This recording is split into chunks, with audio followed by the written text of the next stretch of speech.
Hello everyone. सभी exam खत्म हो गए हैं। बहुत दिनों बाद वीडियो डाल रहा हूँ। अराउंड 2-2.5 महीने हो गए होंगे। तो अब वीडियो डाल रहा हूँ क्योंकि मैं सोच रहा था कि थोड़ी बहुत स्टडी पे कॉम्प्रोमाइज ना हो। बट कोई दिक्कत नहीं है। अब वीडियो डालते हैं। एंड अभी एसबीआई क्लर्क का मेंस और एसबीआई पीओ का पीओ और क्लर्क दोनों के ही मेंस बाकी रहते हैं। बाकी सारे एग्जाम कंप्लीट हो चुके हैं। एक हद तक देखा जाए तो इस साल के अभी अगले साल ही आएंगे। अगले साल का मतलब 23 में ही आएंगे अब। तो आज बात करेंगे इस वीडियो में इंटरव्यू की। और काफी लोग मुझसे पूछ रहे थे मेरे आरआरबी के रिजल्ट के बारे में भी, तो मैं भी उसका भी यहाँ पर डिस्कशन कर लूंगा थोड़ा सा। तो इंटरव्यू के बारे में बात करेंगे कि मैंने कैसे अपने सारे इंटरव्यू जो दिए हैं अभी तक, तो कैसे मेरे इंटरव्यू गए और क्या मैंने सीखा। और मेन पर्पस इस वीडियो को बनाने का ये है कि मैंने जो गलती की अपने इंटरव्यू में वो आप लोग कैसे ना करें। क्योंकि अगर आप वही चीज मिस्टेक दोबारा करके फिर सीखेंगे तो फिर आप बहुत पीछे रह जाएंगे। क्योंकि कंपटीशन ऐसा नहीं है, वो मैं गलती कर चुका हूं। तो मैं इस वीडियो में बता देता हूं कि वो आपको गलती नहीं करनी है और आपको उसी तरीके से अपने इंटरव्यू प्रिपेयर करना है जैसे कि इंटरव्यूअर चाह रहे हैं। तो बढ़ते हैं इस वीडियो में। तो आईबीपीएस पीओ का आपका जो इंटरव्यू है बिल्कुल भी आपको इसको इजी वे में नहीं लेना है। अगर आप सोच रहे हो कि हम बैंकिंग अवेयरनेस पढ़ लेंगे और हम इंटरव्यू देने जाएंगे और हमारा कंप्लीट हो जाएगा, तो ऐसा बिल्कुल भी नहीं है। सबसे पहले हमें इंटरव्यूअर की रिक्वायरमेंट को जानना पड़ेगा। इंटरव्यूअर आपकी नॉलेज चेक कर रहा है। देखो, सबसे पहले मैं आपको 3 कैटेगरी में आपको बांट देता हूँ कि आपका इंटरव्यू 3 कैटेगरी में चलने वाला है। ठीक है। अब मैंने जो इंटरव्यू दिया, मैंने प्राइवेट बहुत दिया, अपने कैंपसेस में बहुत दिए, उनकी बात मैं नहीं करूंगा। मैं करूंगा जो सिर्फ बैंकिंग के एग्जाम्स में इंटरव्यू लेते हैं, मैं सिर्फ उनकी बात कर रहा हूँ। ठीक है। आपको पहला जो कैटेगरी का इंटरव्यू हो सकता है, अब इन्हीं तीनों इंडिविजुअल कैटेगरीज में ही इंटरव्यू बांटे जाएंगे और उन्हीं में सभी कैंडिडेट्स आ जाएंगे।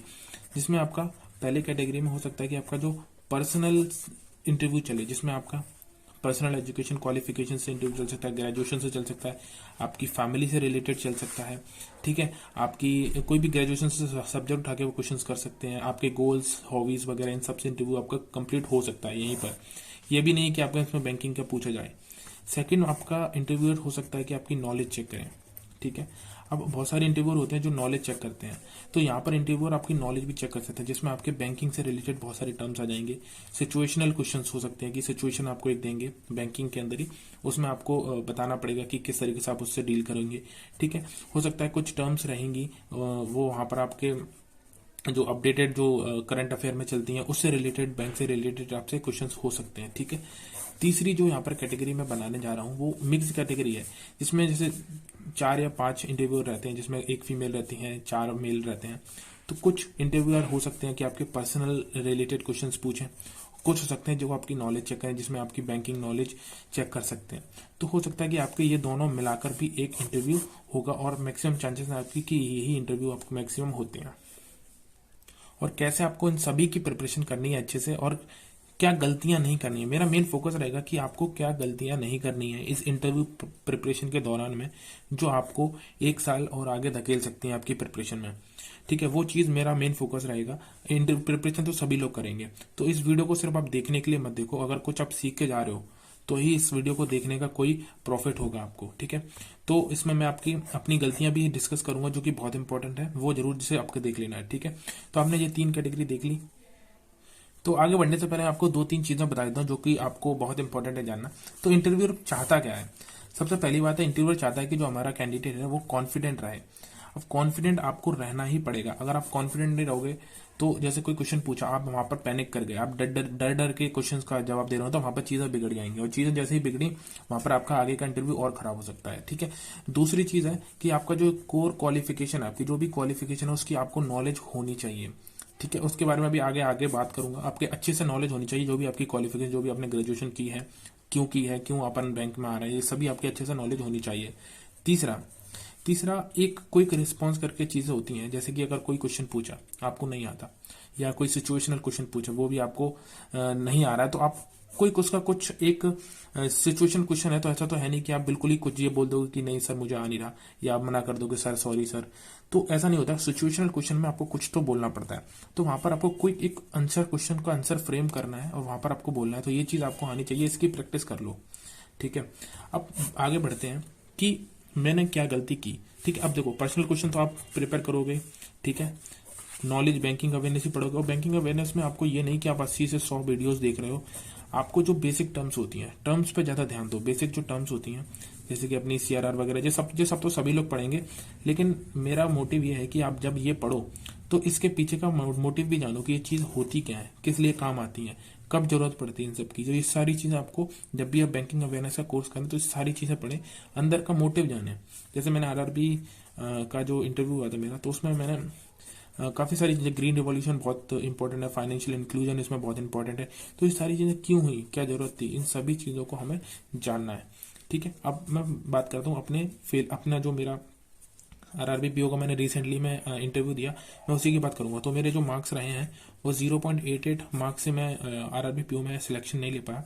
ठीक है, अब इसका स्कोर कार्ड भी मैं डाल दूंगा, मेरा मन नहीं था बट फिर भी मैं डाल दूंगा।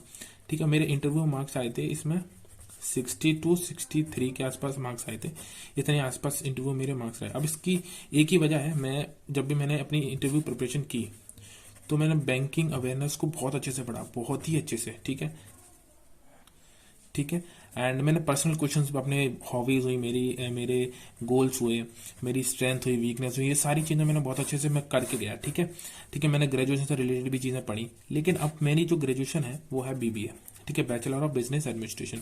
अब ये बहुत ही वास्ट एक टॉपिक बन जाता है इंटरव्यूअर के लिए, क्योंकि इसमें कम्युनिकेशन भी आ जाती है, इसमें मार्केटिंग भी आ जाती है, इसमें अकाउंट्स फाइनेंस भी आ जाते हैं, इसमें अपनी रिसर्च भी आ जाती है, इसमें मैथ्स भी आ जाती है, बहुत सारे स्टैटिक्स वगैरह सब आ जाते हैं इसमें। तो अब इंटरव्यू के लिए बहुत सारे क्वेश्चन यहाँ से मेरे खुल जाते हैं। अब यहाँ पर मैंने ये दो चीज तो अच्छे से करके गया। अब मैंने इसमें किया, मैंने जो मेन चीजें थी, अकाउंट्स से रिलेटेड मेन चीजें, मार्केटिंग से रिलेटेड मेन चीजें, जैसे 7 P's जो मार्केटिंग के रहते हैं वो सब मैंने, प्रिंसिपल्स सब कुछ किए मैंने। ठीक, कम्युनिकेशन से रिलेटेड तो उन्होंने सब चीजें पकड़ी। अब उन्होंने मुझसे पूछा कि आपके बीबीए में सब्जेक्ट्स बताओ, तो मैंने जो मेरे मेन सब्जेक्ट तो बताए। अब उन्होंने कम्युनिकेशन से रिलेटेड क्वेश्चन किए, कम्युनिकेशन के बैरियर बताओ, इसके टाइप्स बताओ, जो सारी चीजें मैंने बताई। अब बिजनेस से मेरा पूरा एक ग्रेजुएशन जो है वो पूरी बिजनेस पे घूमता है, तो उन्होंने मुझसे पूछा कि बिजनेस एक स्टार्ट कैसे होता है, एक प्राइवेट कंपनी आपको स्टार्ट करनी है, जी दुकान वाला बिजनेस नहीं, जो एक कंपनी होती है, एक प्राइवेट कंपनी आपने स्टार्ट करनी है तो कैसे करनी है, कैसे आपने लाइसेंस लेना है, कैसे आपको सब कुछ इनिशिएट करना है, तो ये सारी चीजें उन्होंने पूछी। अब बहुत सारी मेरे आंसर से वो लोग सेटिस्फाई नहीं थे, तो हो सकता है कि मेरा यही रीजन रहा कि मेरे इंटरव्यू में इतने अच्छे मार्क्स नहीं आए। ठीक है, अब आपने क्या करना है, अगर आपका कोई भी ऐसा सब्जेक्ट है जो बैंक से कहीं ना कहीं मेल खाता है, जैसे मेरा तो बैंक से बहुत ज्यादा मेल खाता था, इसमें मार्केटिंग है, इसमें कम्युनिकेशन है, इसमें पब्लिक डीलिंग है, तो सारी चीजें मेरे बैंक को ही चाहिए। लेकिन अगर आपका इंजीनियरिंग है सब्जेक्ट, तो हो सकता है कि इतने क्वेश्चन ना आए, हो सकता है कि एक आध क्वेश्चन आ जाए कि आप इंजीनियरिंग से बैंक में क्यों आ रहे हो, या कुछ इंजीनियरिंग से टर्म्स शुरू रहते हैं वो पूछ रहे हैं, अगर इंटरव्यूअर इंजीनियर रहा या उसको कुछ नॉलेज हुई तो ऑब्वियसली नॉलेज तो रहती है, तो अगर कुछ टर्म्स पूछ रहे हैं तो पूछ लेंगे। लेकिन अगर आपका सब्जेक्ट बीबी है, बीकॉम है, कुछ ऐसा सब्जेक्ट है जो बैंकिंग से रिलेटेड है, जहां आपकी बैंकिंग टर्म्स भी आ जाती हैं, तो वहां पर आपको बहुत ज्यादा केयरफुल रहना है। वहां पर आप बैंकिंग जो अवेयरनेस रहती है ना, उसके आप बेसिक टर्म्स करें और अपने ग्रेजुएशन पे ज्यादा फोकस करें। और एक टिप रहेगी मेरी तरफ से, वो आपसे सब्जेक्ट्स पूछ सकते हैं कि सब्जेक्ट क्या रहेंगे, सब्जेक्ट क्या क्या रहते हैं आपके ग्रेजुएशन में, तो आपने 3 से 4 सब्जेक्ट अपने अच्छे से बताने हैं और उन सब्जेक्ट को अच्छे से प्रिपेयर करना है। ठीक है, और प्रिपेयर कैसे करना है, जैसे फॉर एग्जांपल मैं अगर मैं बात करूं तो मैंने बिजनेस कम्युनिकेशन बताया। ठीक है, अब मेरे बिजनेस कम्युनिकेशन में कम्युनिकेशन सब्जेक्ट में ही आ रहा है, तो उन्होंने इससे बहुत सारे क्वेश्चन पूछे। इसी तरीके से आप जो भी सब्जेक्ट बताने हैं उससे रिलेटेड क्वेश्चंस आपने अच्छे से प्रिपेयर करके जाने पड़ेंगे। दूसरी चीज, ठीक है, सबसे पहले आप इंपॉर्टेंट रहेगा बैंकिंग के रिलेटेड टर्म्स। आप देखो, मैंने आरआरबी का दिया था, अभी रिसेंटली मैंने आरआरबी का दिया है, तो उसमें बैंकिंग से रिलेटेड टर्म्स ने नहीं पूछे गए मुझसे, अगर पूछे भी जाते हैं तो बेसिक पूछे जाते हैं। ठीक है, लेकिन गवर्नमेंट स्कीम्स बहुत सारी पूछी जाती हैं। ठीक है, आपको गवर्नमेंट स्कीम्स जो लेटेस्ट है वो भी याद करके रखनी है, वो सबसे अच्छे से प्रिपेयर करके रखनी है। दूसरा चीज, आपको ग्रेजुएशन, जैसे कि मैंने बताया कि ग्रेजुएशन आपने बहुत अच्छे से करके जाना है, क्योंकि इंटरव्यूअर वो भी यार बोर हो जाते होंगे एक ही क्वेश्चन बार बार पूछ के, एक ही बैंकिंग से रिलेटेड क्वेश्चन बार बार पूछ के, तो वो कैंडिडेट में देखते हैं कि क्या लगे। अगर कैंडिडेट का ग्रेजुएशन लगा तो उससे रिलेटेड उससे क्वेश्चन पूछेंगे, बहुत सारी चीजें रहती हैं तो उससे रिलेटेड पूछेंगे। तो ये आपने ग्रेजुएशन बहुत अच्छे से करके जाना है। ठीक है, कॉन्फिडेंट रहना है, ड्रेसिंग सेंस वगैरह तो आपको पता ही होगा, तो ये सारी चीजें हैं। ठीक है, बाकी मैं आरआरबी पीओ का आपको स्कोर कार्ड दे दूंगा। ठीक है, और मेरा आरआरबी क्लर्क का भी बता दूं, तो आरआरबी क्लर्क में 0.91 से रह गया, तो 0.88 से आरआरबी पीओ। अब मेरा जो होप है वो है एसबीआई पीओ और क्लर्क, ये दोनों हैं, इन दोनों का मैं मेंस दूंगा अभी। और ये आरआरबी में मैं रिजर्व में भी नहीं आया, क्योंकि मुझे लगता है कि इतने के बीच में भी काफी बंदे थे, जिसकी वजह से मुझे रिजर्व में भी नहीं लिया गया। तो कोई दिक्कत नहीं है, शायद कुछ और अच्छा लिखा हुआ है मेरी आगे। तो और भी कुछ इंटरव्यू से रिलेटेड क्वेश्चंस हैं आपके तो बताना, और मैं कुछ पीडीएफ्स नीचे डिस्क्रिप्शन में दे रहा हूँ, उनको जरूर से एक बार रीड आउट कर लेना, काफ़ी अच्छी पीडीएफ्स हैं। और मिलता हूँ फिर आपको अगली वीडियो में।